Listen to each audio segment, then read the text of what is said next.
Hello friends and followers. Well, I'm not going to do anything more to this board as people replace all the transistors and all that. I'm not going to do that just to get some more power out on 10 and 15 meters. I don't know if it'll help. Maybe it will, but I've added the ground plane that Stefan talked about, and I bought this thermal paste from Amazon.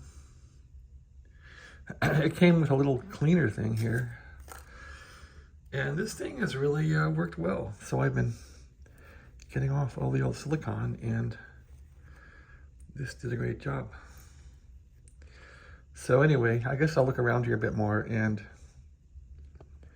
then put this back together. I don't want to leave the radio apart for days. I'll forget where the screws are. I'll forget how to put it back together. Something this complicated, or I would say tedious, I just want to get it over with.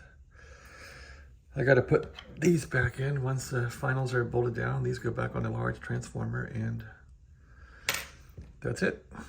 See if it works. Hopefully this didn't short something out. All these changes. I guess we're going to find out. Okay, thanks for watching. Have a great day.